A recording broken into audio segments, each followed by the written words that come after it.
Okay, so we'll be beginning with the second chapter, which is the introduction to mechanics of deformable bodies. Now, so let's see we can learn new things about deformable bodies right away.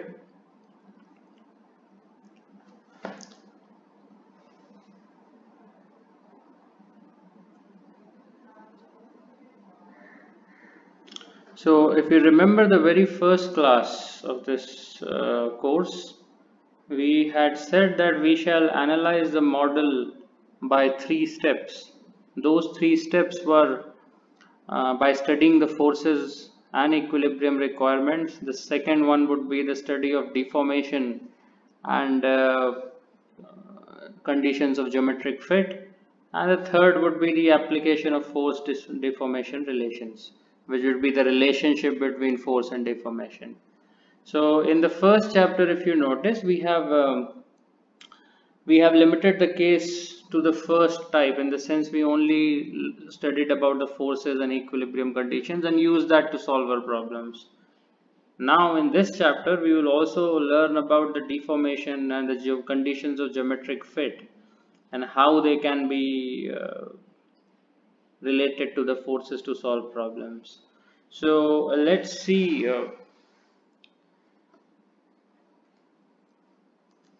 this in an example. Okay, so look at figure 2.1, which you can see on your screen. This is a machine part which carries a load F and terminates into a piston which fits into a cavity. You can see that there are the piston, and then there is a cavity in which it is fitting. Within the cavity there are 2 springs which are arranged coaxially with each other. Okay, so the axis of the 2 springs are the same. Each spring has its own characteristic, that the force required to deflect it is proportional to the amount of deflection. So both of them seems are linear springs, and they will have their own spring constants as Ka and Kb. So they are pointed out over here.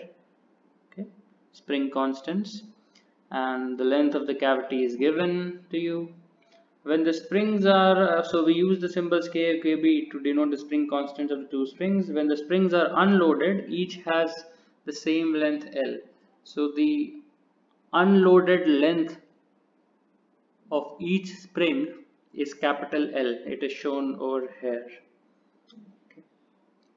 Now you want to know how much of the load F is carried by the spring with constant Ka. Okay. So the total load is F. The question is how much load is carried by the spring with constant Ka. Okay. So as we have discussed before, we'll proceed by selecting a model and then using the ideas which we have just discussed. Okay. So the model consists of the piston and the 2 springs. Okay, so you have the piston over here. Okay, and then there is your spring A, then there is your spring B, and you have drawn these sketches in figure 2.1b. You have made certain assumptions yet again. Let's see what are those assumptions. Yes, you have assumed that the springs have flat ends such that the compressive force which is distributed around the periphery of the spring can be considered to act along the spring axis. Okay, so these springs are assumed to have flat ends. The idea is that this entire thing is in contact with the piston, and hence the force which is acting will be applied on the center of this contact area, which is the axis. So that is one assumption which you have taken. Okay, now you have also assumed obviously that the gravity effects are ignored without changing much of the problem. So that is also an assumption. You are ignoring the effects of gravity. So let's see. The first step, as is given in equation 2.1, is to study the forces and equilibrium. So the first step for the model is study of forces and equilibrium requirements.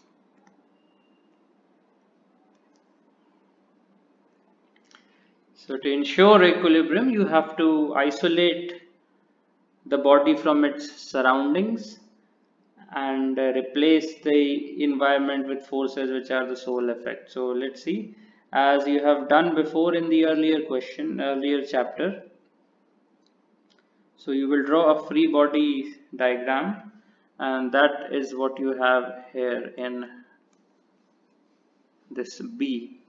So see the forces which you are, so the forces, so the F is set to act with a part FA on the A spring and FB with the B spring. Okay. The other thing is that the displacements are also shown, but we'll deal with it later on.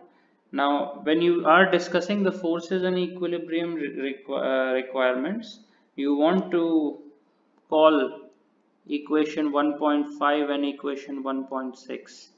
One was about the summation of all the forces is equal to 0. The other was the summation of all the moments, is 0 for the external forces. So if you consider the piston and all the forces which are acting on the piston act along the same line, so this equation is automatically satisfied.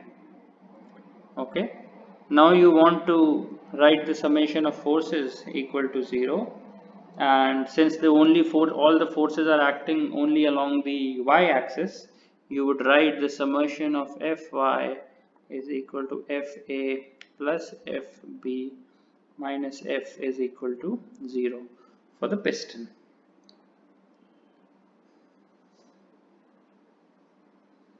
So you can also write the forces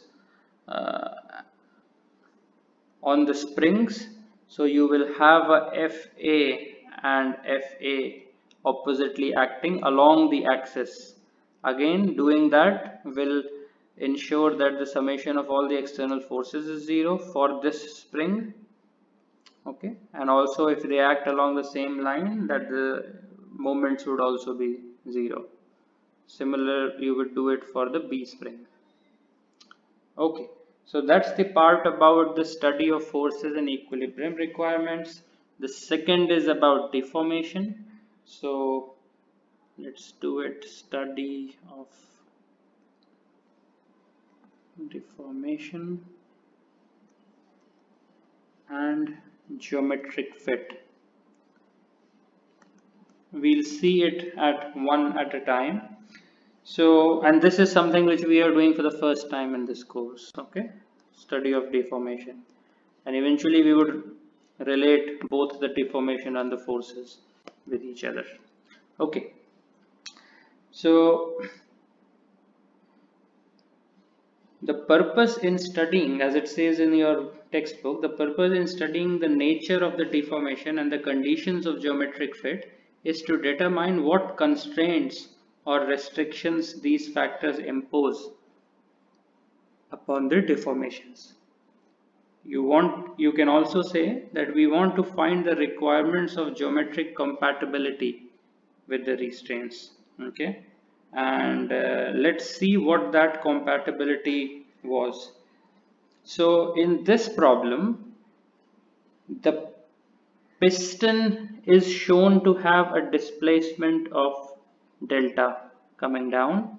Okay, this spring, because this end is fixed, so this end of the springs cannot move, The only thing is the top part of the springs can come down. They are shown to have come down by this value delta A, delta B for the other one, and delta was for the piston. The condition for the geometric compatibility over here is that delta must be the same as delta A, must be the same as delta B. Okay, meaning the piston, if the piston comes down 1 millimeter, the spring A will also compress by 1 millimeter, and so will the spring B. And even if there was a third or a fourth spring coaxially arranged, it would also have the same geometric compatibility. Okay, so this is what we mean by geometric compatibility.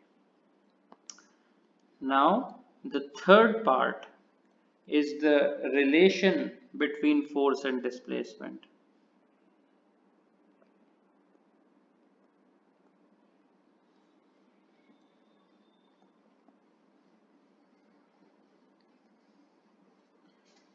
Okay, so if you want to write the relationship between force and displacement, consider the spring A. Fa is equal to Ka into delta A. This is the relationship between force and displacement for A spring.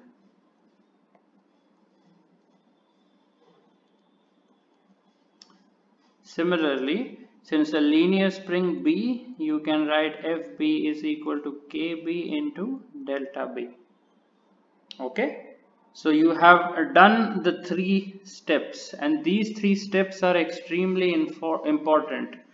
Okay, so and they must be, at least when you start off learning this course, please do it in this order. Okay, it will be easier for you to get along.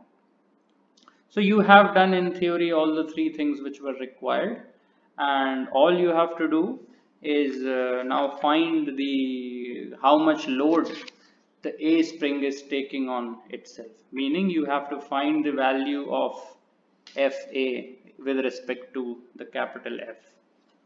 Okay, now you have 3 equations with you. The first equation is this A, then you have the geometric compatibility B, and then you have the relation between force and deformation, which is C.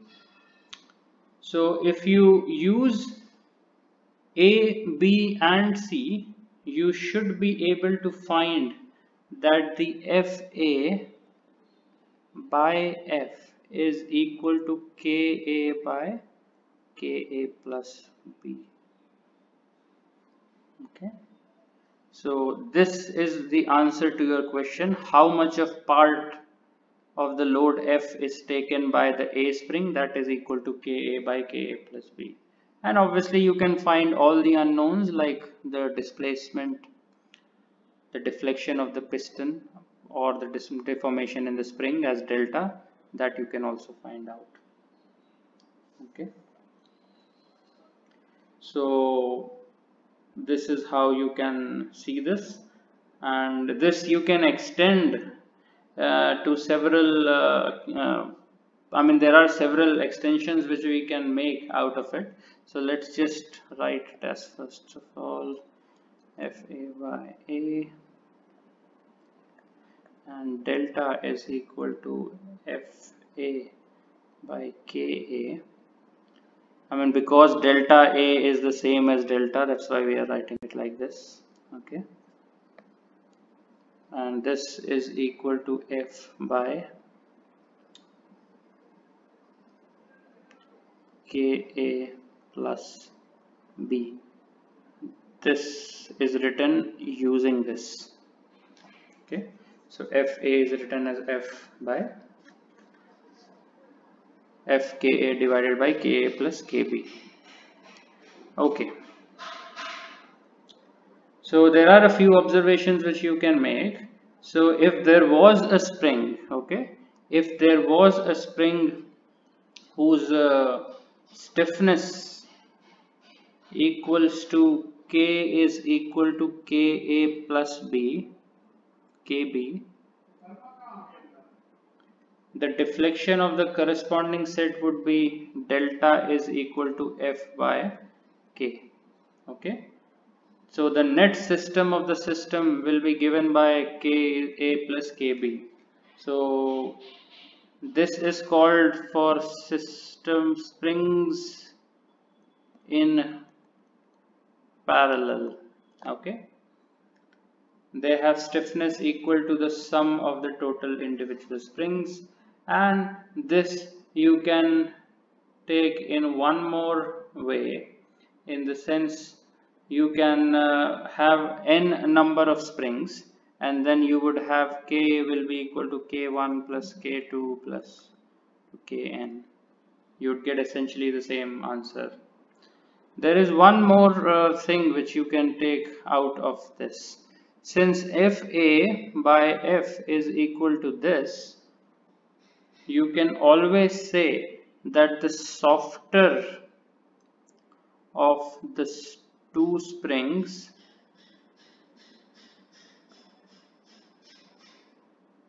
takes less load. Okay, since FA by F is directly proportional to that KA or KB, whatever you are taking. So if KA is less, it would make it a softer spring, and hence it would take less load. And if Ka was more, it would make it a stiffer spring and it would take it more load.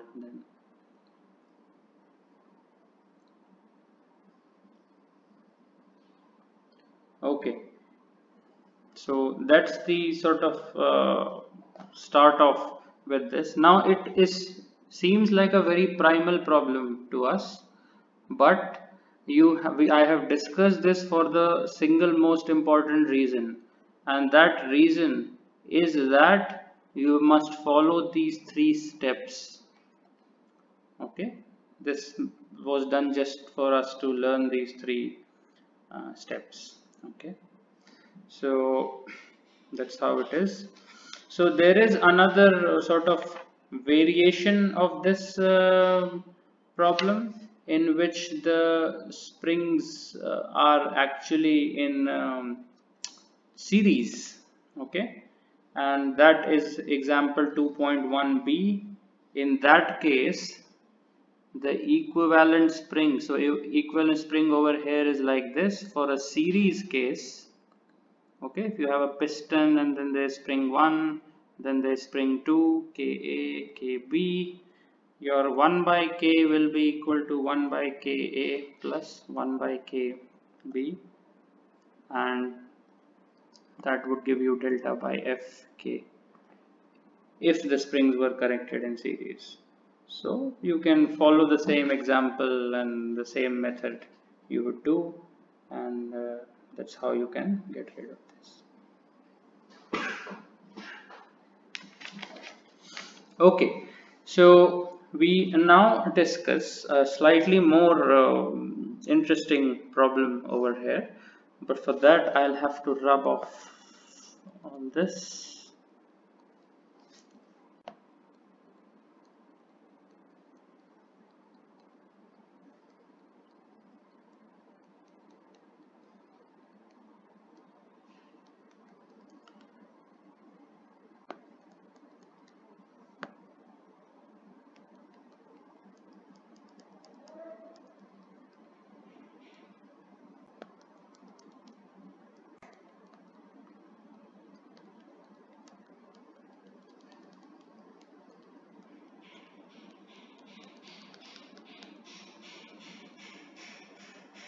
Okay, so we now move to example 2.3a.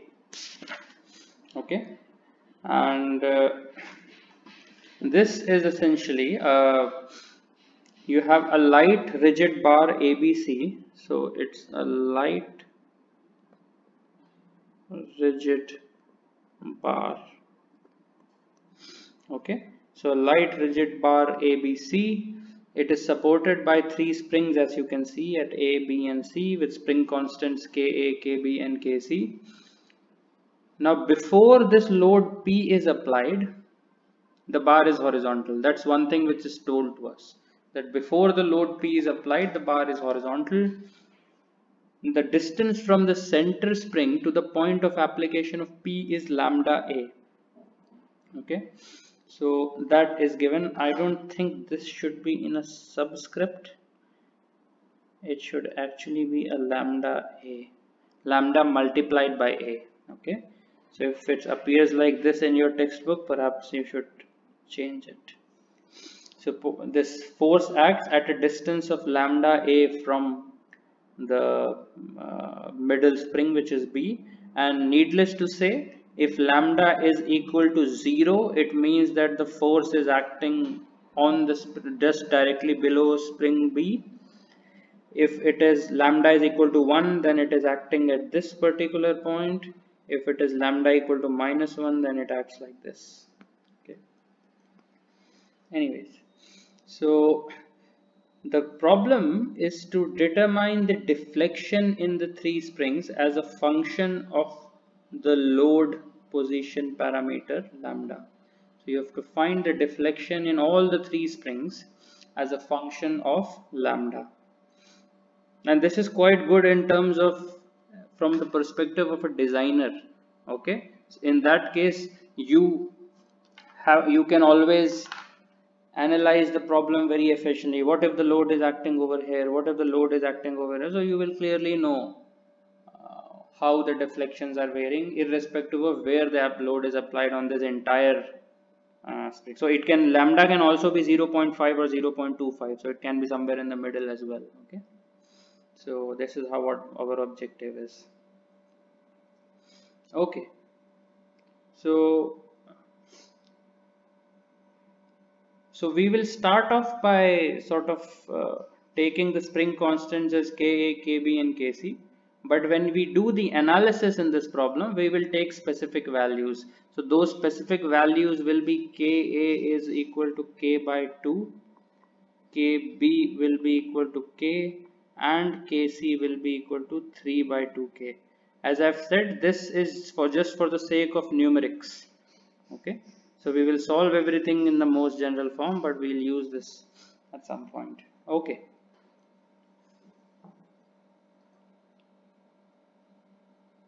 so again we'll take the first step. What was the first step? Study of forces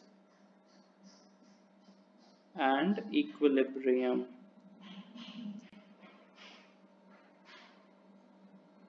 So if you look at figure 2.3c, this one, what you have is you have a bar and ABC. Bar is obviously rigid. Okay, so that's why you don't see any slack in it in any form.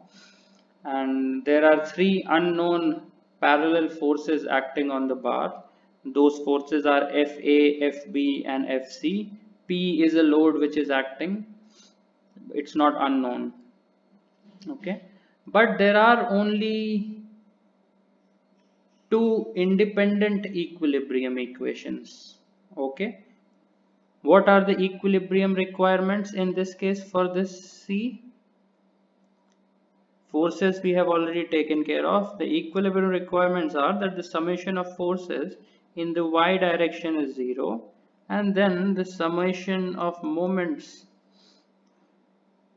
in the z direction, or the coming out of the screen, is 0. Okay, so there are only 2 conditions, but how many unknowns are there? There are 3 unknowns, which are FA, FB and FC. So clearly this is a statically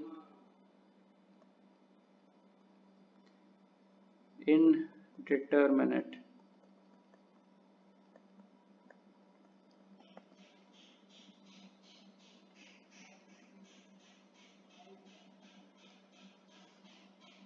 Okay, now we can sort of at least, we can reduce at least, we cannot solve all 3 of them, but we can write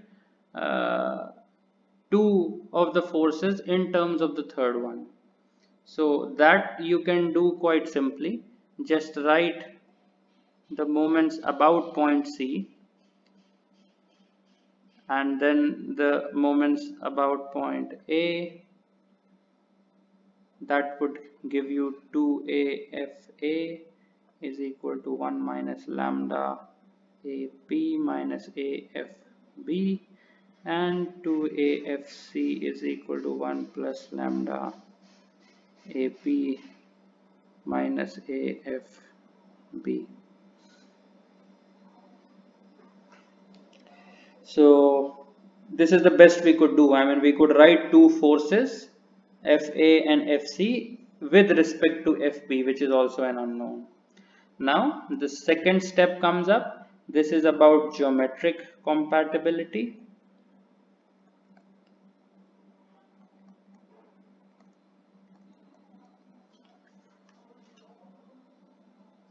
So the important part about this is that it's a rigid bar as is given in the question. So if you look at this figure C over here, okay, it's a straight line, and the deflections which are shown over here, now in this figure if you see, there are deflections which are shown, okay. So I think it should be B, this should be C, but anyways, this is the deflection in the spring A, delta B is the deflection in spring B, and hence it is also the deflection of how much this point B is coming down. This delta C is the extension in the spring C, but it is also a measure of how much this point C is coming down. One of the most important things about this is that this was a straight line initially, okay. After the application of this P at this distance lambda A from the center, it will continue to be a straight line because it's a rigid rod, okay. And when you have this linear relationship between delta A, delta B, delta C, you can write out delta B is equal to half into delta A plus delta C, okay.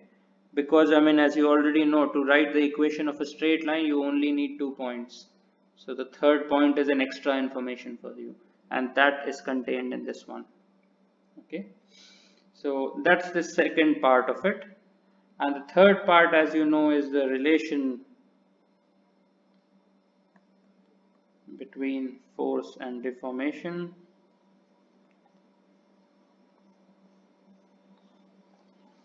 Okay, so if you look at spring A, just like in the previous case, it's a linear spring.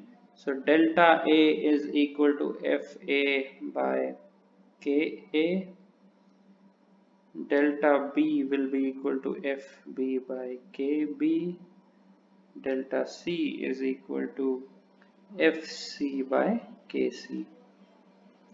Just like in the previous case, you would solve for A, B and C to find the deflection in each spring as a function of lambda. So I'm just writing the first one because I mean it's there in your textbook anyways, but I'm just writing the first one.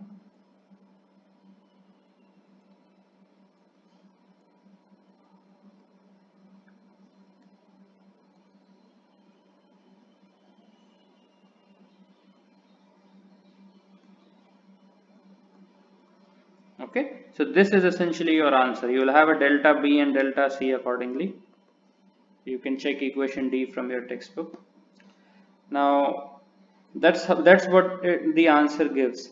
Now comes the part which is new to you, which is the analysis of this result as an engineer. And for that analysis, I have already told to you that we will be using these values over here, okay.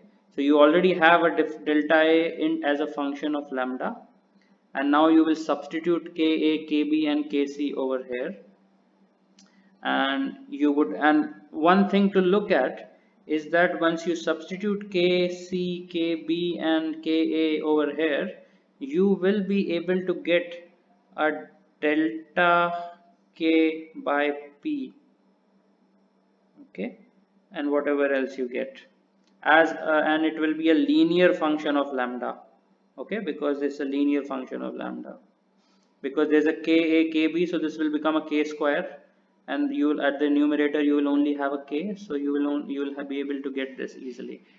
So this is what is plotted in your figure D over here, okay, the figure D, if you see, and I'll explain to you what it is. Sorry, yeah, okay.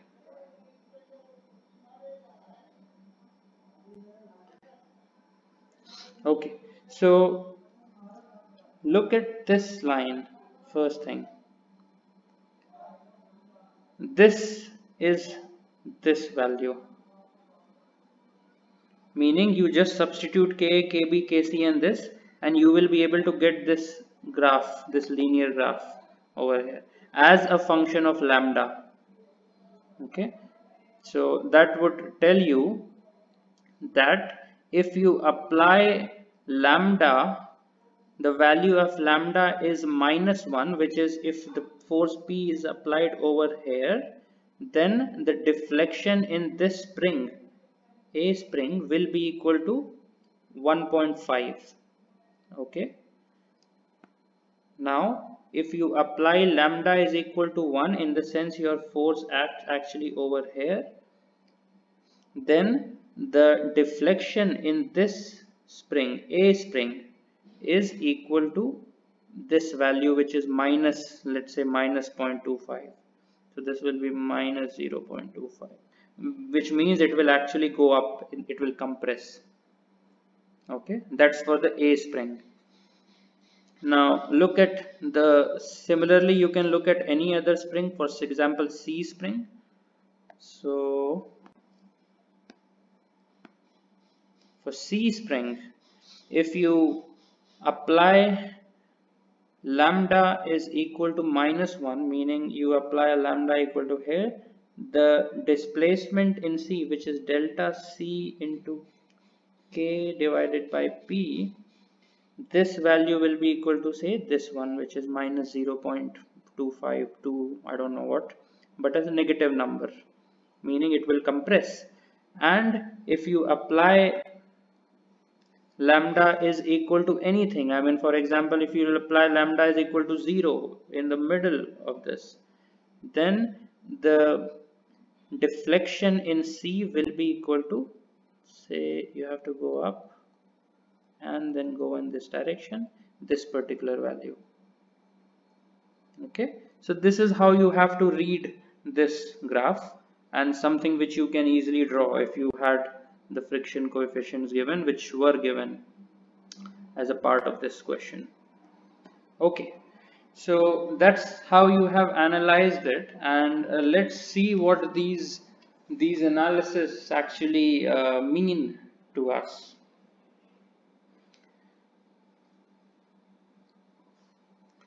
One is how to read this graph, but do these graphs mean something more?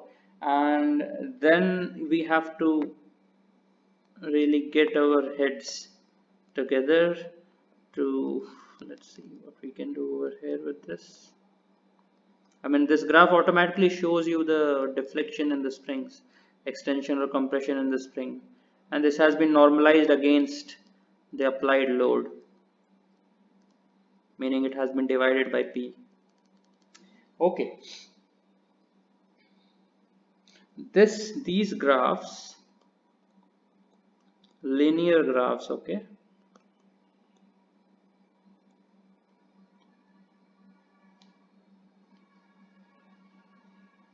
also reflects the actual position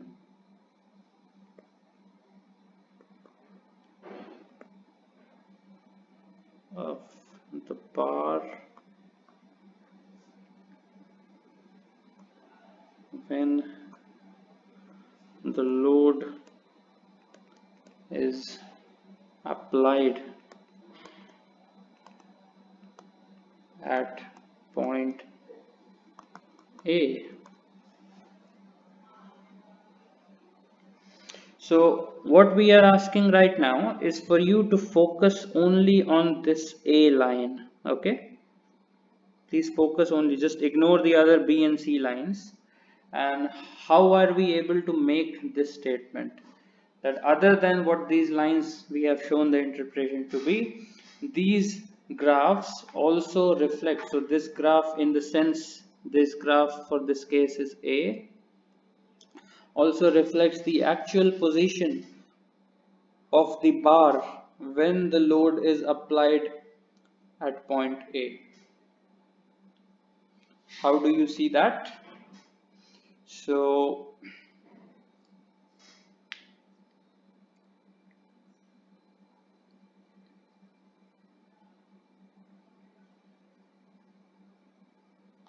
clearly when the load is applied at point A, this means that lambda is equal to -1. Okay, now the first thing which you should do now is to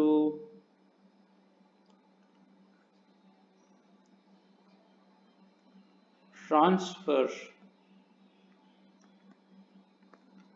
the ordinate, sorry,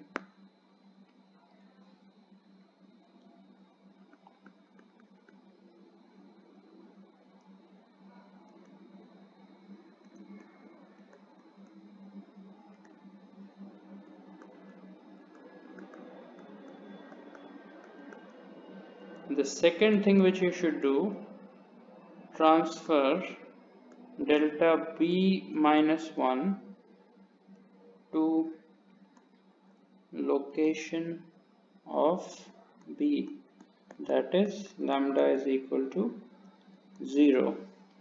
So the first transfer which I have written is to transfer from here, as this arrow shows, to this arrow, to this point, okay, where C is actually there.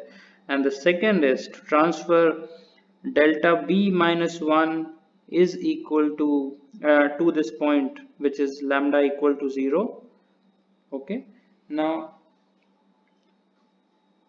you will notice that these 2 points actually lie on this graph, on this linear graph of delta A, and that is what we mean that this graph is actually the actual position of the bar when the load is applied at point A.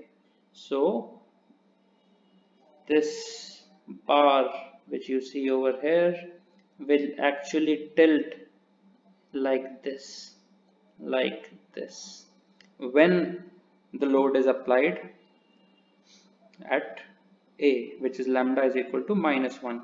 Similarly, you can do a reciprocal analysis of this, and when the load is applied on C, okay, over here, then the bar will be tilting like this, which is exactly this. Okay, so the slope of this line will be the slope of this bar in that case.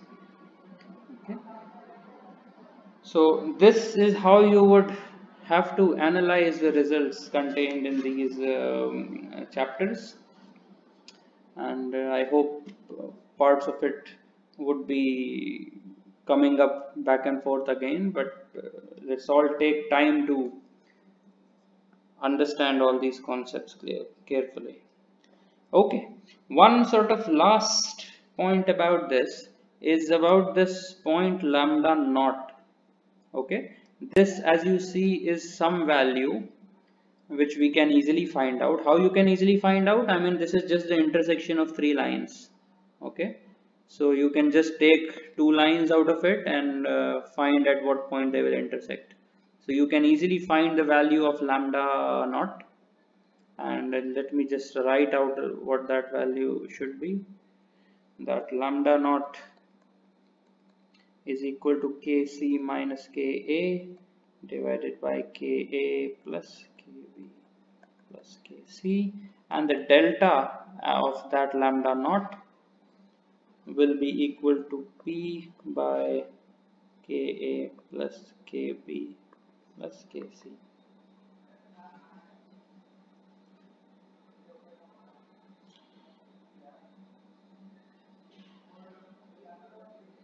Why is this point lambda not important? Look at this delta. Okay, this delta is independent of lambda. There is no lambda over here. So that is why this point is important. It is one point on the bar whose deflection is independent of the load location. Meaning wherever you apply this load P, okay,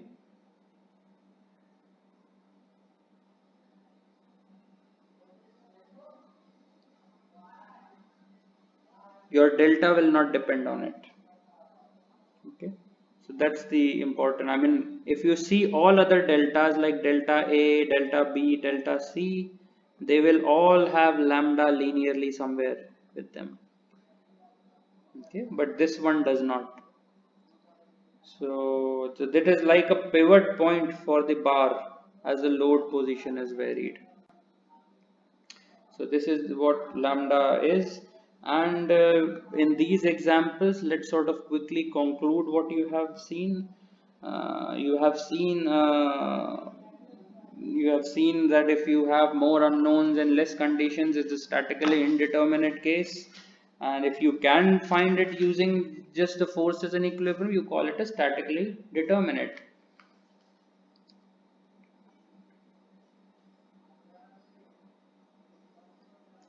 One of the other things is that there may be several problems which you will not be able to actually solve despite following the 3 steps which you have followed over here. Okay, so it's not necessary that it will work all the time, but it's a simple model to begin this course, and most importantly the thought process which we are going along with this. Okay, uh, we can sort of close this class with one other short example, okay, which is 2.3b, example 2.3b.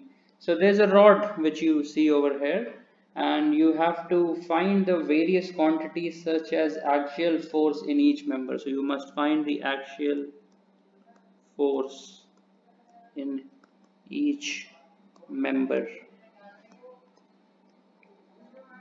This is question mark. Axial stress and axial strain and so on, and finally the axial displacement with respect to the left end one. So everything is with respect to this left end one. So this is the question, and you want to find the distribution, in the sense you must be able to find the graph of it.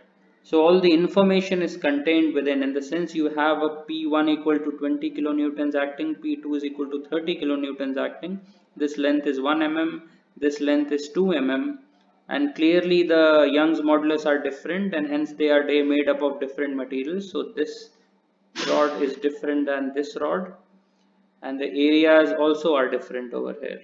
Okay, so let's easily see how you can apply the free body diagram. So look at this figure.